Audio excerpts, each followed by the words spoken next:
Salut, je m'appelle Bob Cringely et je suis là pour vous raconter comment la micro-informatique a envahi le monde. Quel rapport avec le basket? Eh bien en fait je suis venu ici à cause de cet homme assis là-bas.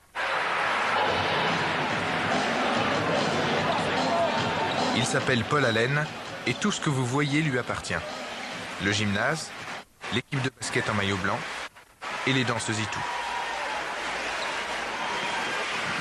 Quand on possède 8 milliards de dollars, on peut bien s'offrir ce genre de jouet. Merci les micro-ordinateurs. Dans les années 70, Paul Allen et son copain de lycée Bill Gates ont démarré une minuscule entreprise de logiciels, j'ai nommé Microsoft. Aujourd'hui, Allen est plus riche que Crésus et Gates plus riche qu'Allen.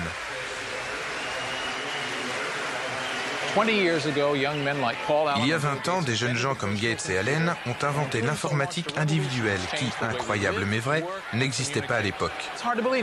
Aujourd'hui, la micro-informatique se situe au 3e rang mondial des secteurs les plus rentables, après le pétrole et la drogue. Mais le plus incroyable, c'est que tout a commencé par hasard, parce qu'une poignée de bidouilleurs cinglés d'informatique voulaient épater leurs amis.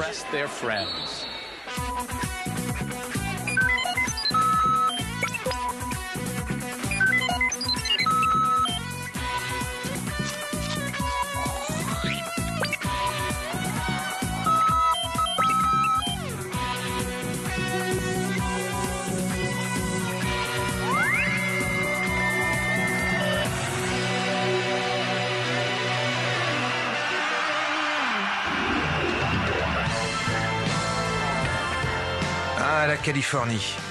Le soleil, le rock, les voitures décapotables et la Silicon Valley, berceau de la révolution micro-informatique qui a bouleversé notre façon de vivre, de travailler, de communiquer et d'amasser des fortunes. J'ai eu la chance phénoménale de me trouver exactement au bon endroit, à Silicon Valley, exactement au bon moment, quand cette invention a pris corps. On ne s'imaginait pas qu'on irait loin. On l'a fait pour s'amuser, même si on allait sûrement perdre de l'argent, et pour se vanter d'avoir créé une entreprise. On était sûr de rien. On espérait seulement avoir vu juste, que les PC allaient avoir du succès. Quand je pense à la façon dont les ordinateurs individuels se sont intégrés dans le tissu de la vie quotidienne, je me dis que nous avons surfé sur la vague. Et qu'elle est déferlante. Les pionniers de la révolution micro sont pour la plupart natifs comme moi de Silicon Valley, au sud de San Francisco. Ils ont grandi ici, souvent dans des maisons cossues, à l'ombre des entreprises d'électronique auxquelles la vallée doit son nom.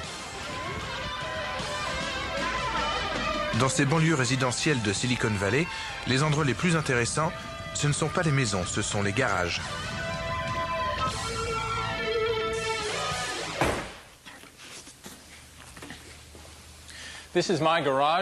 Voici mon garage et voilà mon bric-à-brac.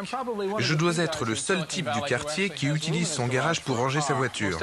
Tous les autres s'en servent de local pour démarrer une entreprise d'informatique et faire fortune. Moi, je n'ai pas fait fortune. Je suis un raté. J'ai écrit quelques logiciels qui ont failli fonctionner et bricolé quelques appareils qui n'ont jamais marché. Mais je suis l'homme de la situation pour vous guider dans le monde de la micro-informatique. À moi, on me dit tout.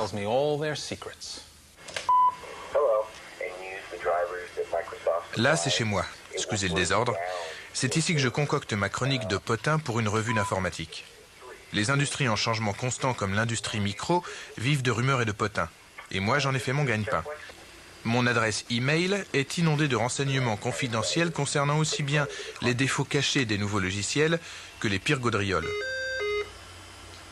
Ces pourvoyeurs de potins partagent les mêmes passions, le désir de dire la vérité et un amour sans borne pour la technologie. Ce sont ces cinglés d'informatique qui ont nourri de leur ferveur la révolution micro. Les comprendre, eux, c'est commencer à comprendre cette révolution.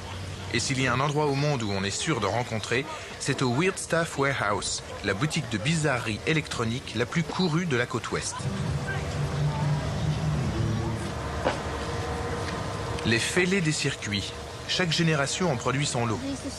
Pendant que leurs camarades de classe jouent au baseball, ces informaticiens en herbe dénichent le circuit intégré de leurs rêves. I'm interested in electronics and technologies and a hobby since I started when I was like 6 or 7, you know. How old are you now, Edwin? 10 right now. Les ordinateurs, c'est un hobby de garçon. L'obsession de spécimens bien particuliers qui préfèrent se colter avec un boîtier électronique plutôt qu'avec un monde plein de gens imprévisibles. Le spécimen technoïde type est un gringalet doté d'un gros cerveau et d'épaisses lunettes, aux antipodes de l'idéal viril du footballeur américain. En Amérique, on l'appelle nerd. Un nerd est quelqu'un qui téléphone aux autres pour leur parler de téléphone. Un nerd informatique est donc quelqu'un qui utilise un ordinateur dans le seul but d'utiliser un ordinateur.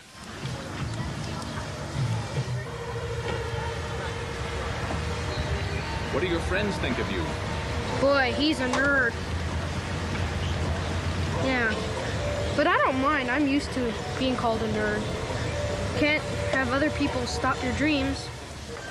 Eh oui, à Silicon Valley, les petits garçons rêvent de devenir des jeunes hommes comme celui-ci. Graham Spencer est programmeur. Avec 5 copains d'université, il a fondé Architect, une entreprise de logiciels. Et pourquoi ces jeunes gens ont-ils décidé de monter une boîte ensemble? Pour la seule raison qu'ils s'aiment bien. Ça se passe comme ça à Silicon Valley. Et c'est aussi comme ça qu'Apple et Microsoft ont démarré. Comme les fondateurs de ces entreprises pionnières à leur époque, ceux d'Architect partagent un rêve technologique. De leur hobby d'enfant, ils ont fait leur profession. Et ils ont spontanément adopté la culture d'entreprise propre au secteur micro. Règle numéro 1, oubliez les horaires de bureau trop contraignants. Dans cette industrie, vous pouvez effectuer vos 100 heures de travail par semaine quand ça vous chante. On programmait pendant 2 jours d'affilée. De temps en temps, on était 4 ou 5, on sautait dans nos voitures et on fonçait au restaurant. À table, on parlait travail. Et il m'arrivait d'être tellement absorbé par la discussion que j'en oubliais de manger. Mais bon, on était une bande de copains. C'était le bon temps.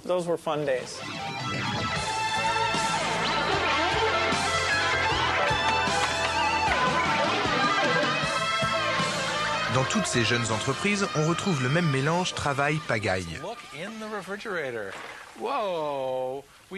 Et dans tous les frigidaires, les mêmes pizzas froides et les mêmes réserves de coca. 2 liters of Coke a day. And do you think of it like as brain food? That keeps me going. That and, listen to heavy metal and get caffeinated and hack.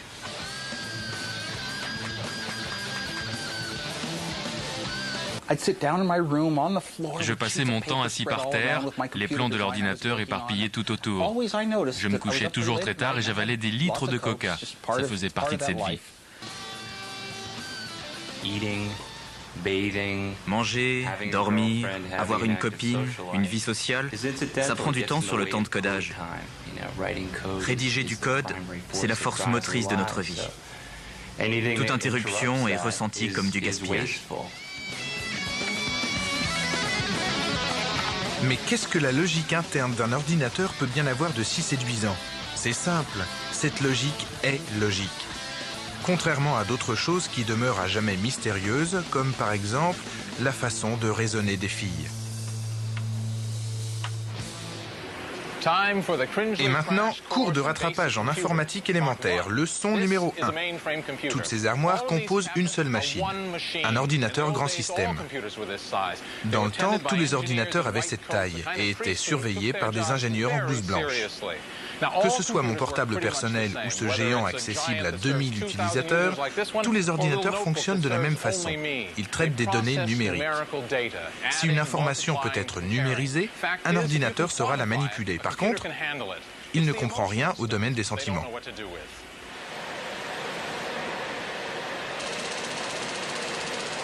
Pour parler à un ordinateur, il faut utiliser un langage machine, une combinaison de 1 et de 0 appelée code binaire. Programmer un ordinateur a d'abord consisté à manipuler des commutateurs ou à charger des bandes perforées. Des opérations pénibles et compliquées, d'autant plus compliquées que chaque type d'ordinateur utilisait un langage distinct. L'ENIAC, l'ordinateur de l'armée, savait calculer en 20 secondes la trajectoire d'un obus, mais il fallait 2 jours de programmation pour rendre possible ce calcul.